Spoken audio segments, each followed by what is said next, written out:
Hello students, welcome to my channel. I am Nitesh your maths teacher. Last video में मैंने आपको कुछ trigonometry ratio के कुछ स्पेसिफिक वैल्यूज़ बताई थी। आज मैं उसी बिहाफ पे कुछ आपको उनके क्वेश्चंस दे रहा हूं जो हम सोल्व करेंगे। देखेंगे कि उसकी हेल्प से हम किस तरीके से ट्राइंगल्स की जो हमें साइड्स दी हुई हैं वो हम किस तरीके से निकाल सकते हैं।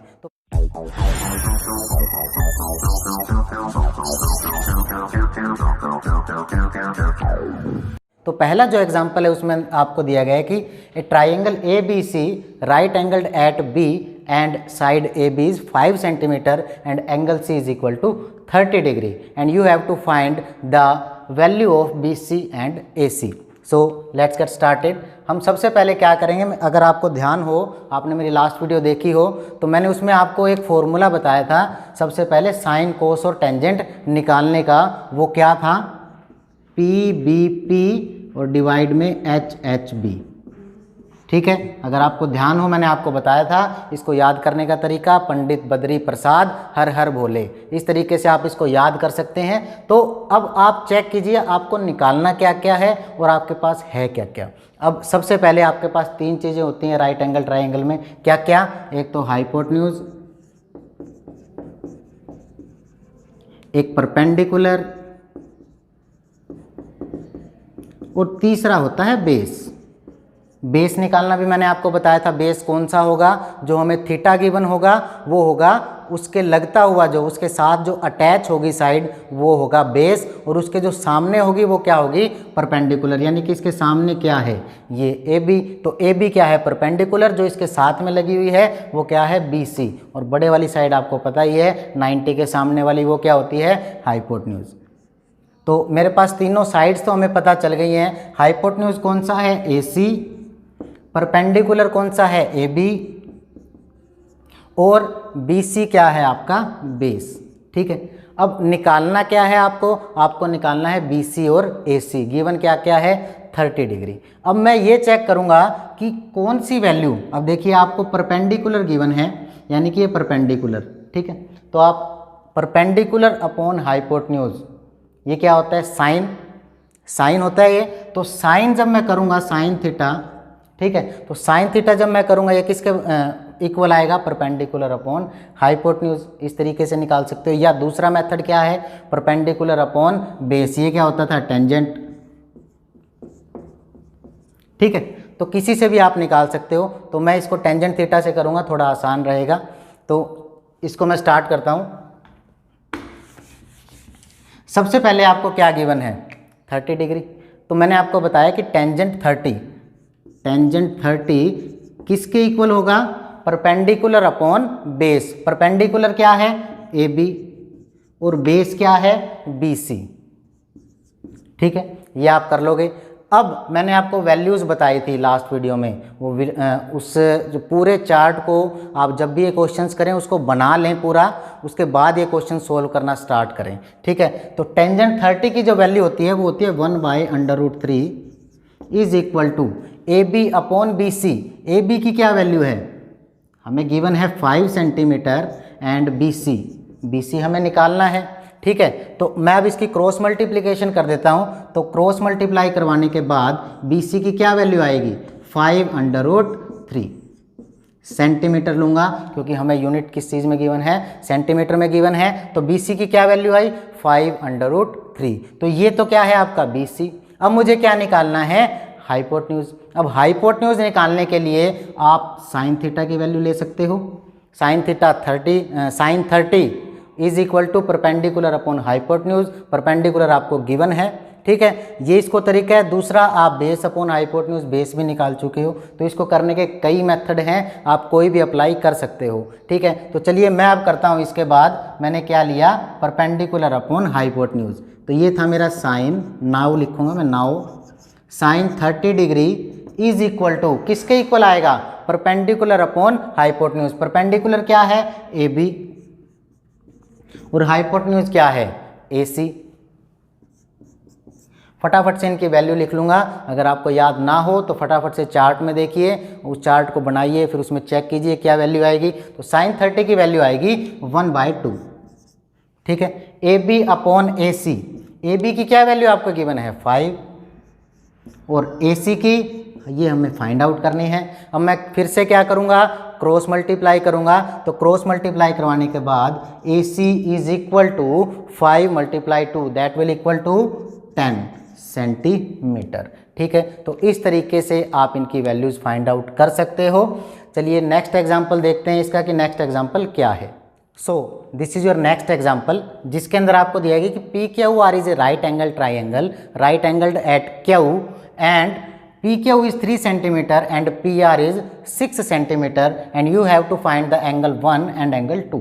ठीक है, तो सबसे पहले जब मैं एंगल 1 लूँगा तो थीटा होगा मेरा एंगल 1, एंगल 2 लूँगा तो थीटा मेरा क्या बन जाएगा, एंगल 2।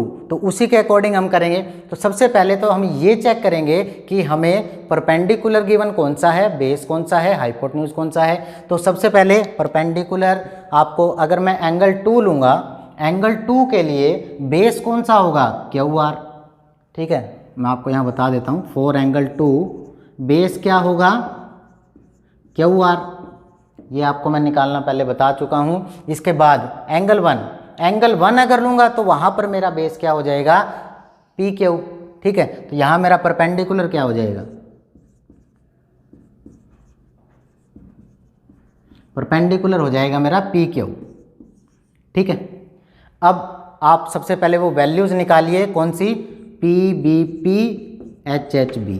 यहाँ से आप चेक कीजिए कि आपको गिवन क्या है, उसके अकॉर्डिंग ही पहले आप क्या लीजिए, थीटा लीजिए। तो आप ध्यान से देखिएगा आपको क्या क्या गिवन है, परपेंडिकुलर अपॉन हाइपोटेन्यूज, ये परपेंडिकुलर और हाइपोटेन्यूज है। तो अगर ये परपेंडिकुलर हाइपोटेन्यूज होता है और मैं ये एंगल 2 के रिस्पेक्ट में लेता हूँ तो मेरा क्या क्या वैल्यू आएगी, मैं लिख देता हूँ यहाँ साइन एंगल 2। साइन थीटा था ना, तो थीटा की जगह मैंने क्या ले लिया, 2 ले लिया। ठीक है, तो ये आ गया मेरा। अब मुझे क्या लिखना है, परपेंडिकुलर अपॉन हाइपोटेन्यूज। परपेंडिकुलर क्या है, PQ। ठीक है, और हाइपोटेन्यूज क्या है, PR। ठीक है, अब साइन 2, अब ये आपको वैल्यू गिवन है, PQ की क्या वैल्यू है, 3, और PR की क्या वैल्यू है, PR की वैल्यू हो गई आपकी 6। ठीक है, इसको काट देंगे तो क्या आंसर आएगा, 1/2।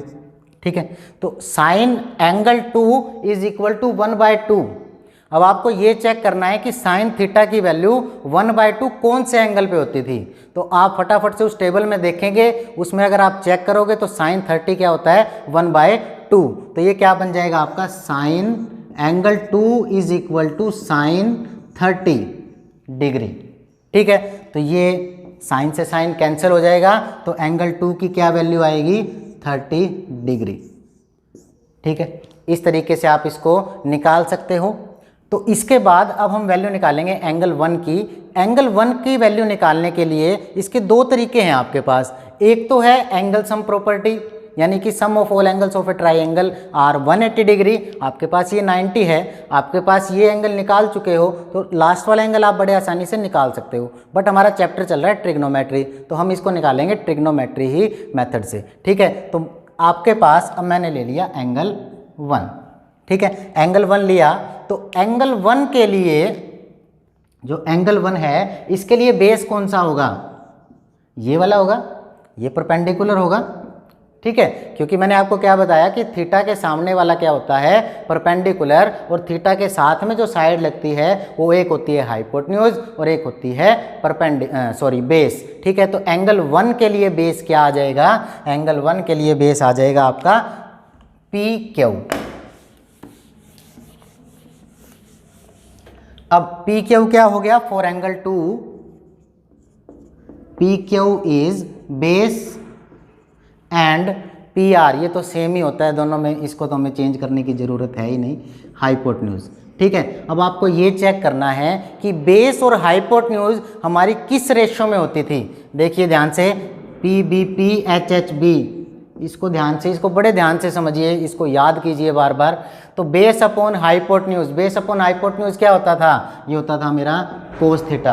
हालांकि इसका उल्टा भी मैं ले सकता हूँ, हाइपोटेन्यूज अपॉन बेस, वो मेरा क्या होता था, सीकेंट थीटा। लेकिन जब हमारा ऐसे काम चल रहा है तो क्यों उसको रेसिप्रोकल में जाएंगे। तो बेस अपॉन हाइपोटेन्यूज, तो मैं क्या लूँगा, कोस एंगल 2, मैंने यहाँ क्या एंगल 1, यहाँ भी एंगल 1 आएगा, तो एंगल 1 हो गया हमारा। तो क्या आ गया ये cos angle 1 base upon hypotenuse. Base कितना है, बेस है आपका ये PQ, ठीक है, और हाइपोटेन्यूज क्या है PR।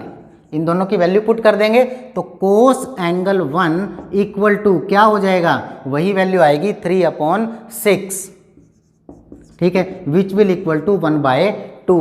अब कोस की जो वैल्यू होती है, जो मैंने आपको स्पेसिफिक एंगल्स बताए, वहां पर कोस थीटा की वैल्यू 1/2 कब होती है, वो वैल्यू होती है आपकी कोस 60 डिग्री के ऊपर। तो फटाफट से इसको हम लिख लेंगे, जैसे मैंने ये किया, तो cos angle 1 is equal to 1/2 की इसकी वैल्यू रख दी मैंने cos 60 degree, cos to cos cancel out, तो एंगल 1 की क्या वैल्यू आ जाएगी 60 डिग्री, ठीक है। तो इस तरीके से आप ये क्वेश्चन कर सकते हो, ठीक है। ये ट्रिग्नोमेट्री का क्वेश्चन है, मैंने इसीलिए इसको ट्रिग्नोमेट्री से सोल्व किया। अगर आप उस तरीके से सोल्व करना चाहो तो अगर ट्रिग्नोमेट्री का क्वेश्चन हो तो ऐसे ही करो, वरना दूसरे मेथड से भी कर सकते हो, ठीक है। तो अब वीडियो के एंड में मैं कुछ क्वेश्चंस आपको दे रहा हूँ, ये आपको करने हैं, और इन क्वेश्चंस में कोई भी डाउट हो तो डिस्क्रिप्शन में मेरा नंबर है, वहाँ आप बता सकते हैं। Thank you very much.